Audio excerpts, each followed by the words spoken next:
আসসালামু আলাইকুম। আমি নাসিমা হোসেন কুকিং থেকে আপনাদের সবাইকে জানাই স্বাগতম।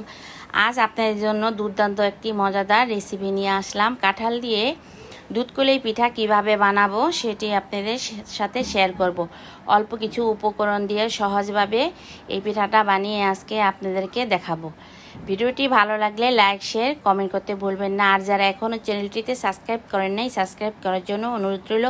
পাশে থাকা বেল আইকনটি ক্লিক করে রাখবেন যাতে করে নতুন নতুন ভিডিওগুলি সবার আগে পেয়ে যান।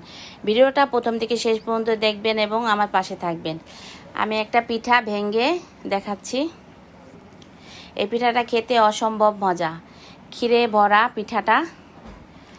বাসায় আপনারা বানিয়ে অবশ্যই খেয়ে কমেন্ট করে জানাবেন কেমন হয়েছে।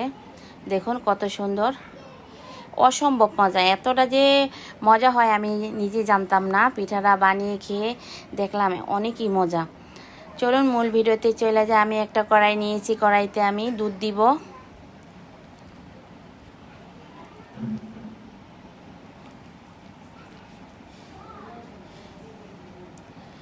চিনি দিব। মিষ্টিটা আপনারা যতটুকু খেতে চান কম বেশি করে দিতে পারেন।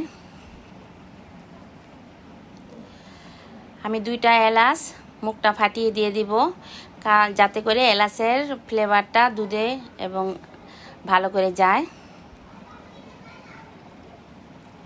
আমি একটু লাড়িয়ে নিব যাতে চিনির দানাদারগুলা গলে যায়। আমি চালের গুঁড়ো দিব। চালের গুঁড়ো দিয়ে আমি একটু নেড়ে চেড়ে নিব, কারণ চালের গুঁড়ো দেওয়ার পর নিচে লেগে যাওয়ার সম্ভাবনা থাকে, তাই লাড়াটা বন্ধ করা যাবে না।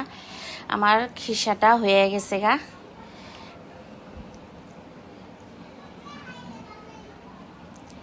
আমি একটা প্লেটে তুলে নিব। এখন প্লেটে তুলে নিয়ে একটু ঠান্ডা হতে দিব।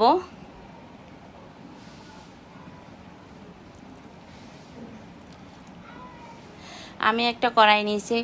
কড়াইতে এখন আমি যে কাঁঠালের পিউরটা করে রেখেছি ব্লেন্ডার করে সেটা দিব। আমার যতটুকু লাগে ওই পরিমাণ মতো আমি দিব, আর বাকিটা আমি রেখে দিব। দেখা যায় পরে আবার কিছু বানিয়ে খাওয়া যাবে। লবণ দিব স্বাদ মতো।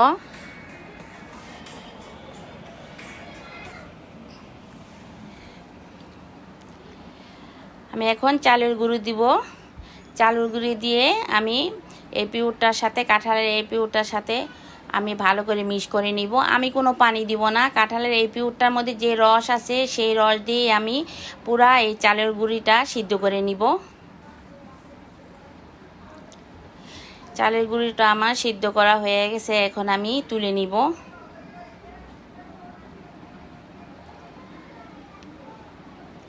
তুলে নিয়ে আমি একটু ঠান্ডা হতে দিব। ঠান্ডা করে তারপরে আমি চালের এই গুঁড়িটা আমি মেখে নিব। মাখা হয়ে গেছে। এখন আমি লেচি কেটে নিব পিঠার জন্য। আমি একটু গোল করে শেপ দিয়ে নিব। আমি এখন বাটি বানিয়ে নিব। আমি হাতে একটু গুঁড়ি দিয়ে দিব। হাতে একটু গুঁড়ি দিয়ে নিলে দেখা যায় বাটিটা বানাইতে সুবিধা হয়।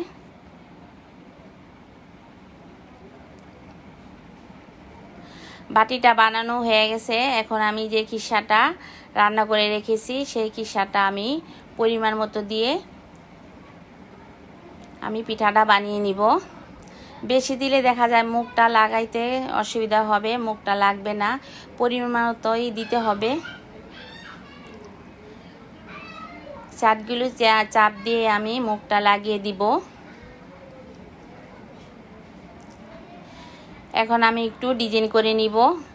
এভাবে চাপ দিয়ে তারপরে একটু বল্টিয়ে দিব, তাহলে ডিজাইন হয়ে যাবে। ডিজাইনটা অনেক সহজেই, দেখলেই পারবেন একবার। হয়ে গেল পিঠা। এভাবে আমি সবগুলা পিঠা বানিয়ে নিব। আরেকটা পিঠাও বানিয়ে দেখাবো।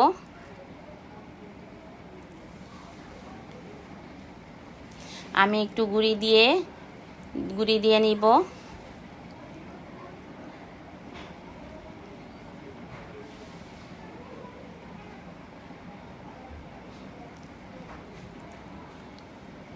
আমি এখন খিসা দিয়ে নিব। আপনারা কি কখনো কাঁঠাল দিয়ে দুধকুলি পিঠা বানিয়ে খেয়েছেন? জানি না, খেয়ে থাকলে কমেন্ট করে জানাবেন।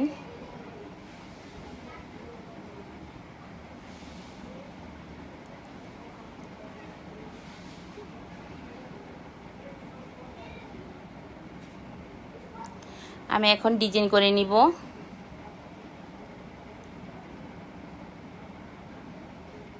হয়ে গেলে এইভাবে আমি সবগুলা পিঠা বানিয়ে নিব। পিঠাগুলো বানানো হয়ে গেছে গা। আমি একটা কড়াইতে দুধ দিব। আমি গরুর দুধটা জাল করে নিয়েছি। জাল করে তারপরে এখন আবার একটু জাল করে নিব। আপনারা চাইলে গুঁড়া দুধ দিয়েও রান্না করতে পারেন।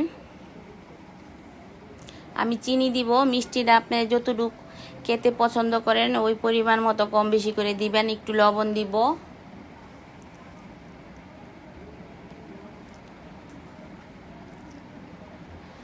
দুইটা এলাচ মুখটা ফাটিয়ে দিয়ে দিব, যাতে করে সুন্দর একটা ফ্লেভার আসে।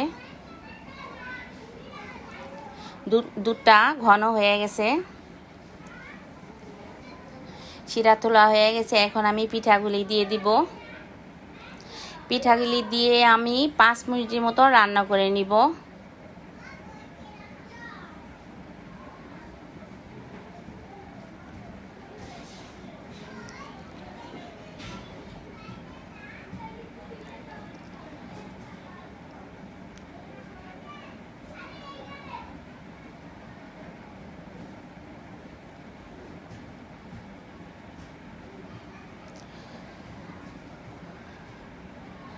রান্নাটা আমার শেষ হয়ে গেছে। দেখুন কত সুন্দর হয়েছে, দেখলে লোভ লাগছে খেতে। আমি এখন পরিবেশন করে নিব।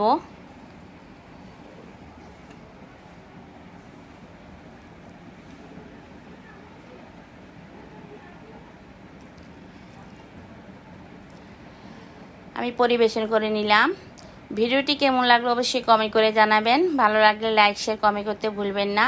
আজ এই পর্যন্ত, আবার দেখা হবে অন্য কোনো নতুন ভিডিওতে। ততক্ষণ সবাই সুস্থ থাকুন, ভালো থাকুন। আল্লাহ হাফেজ।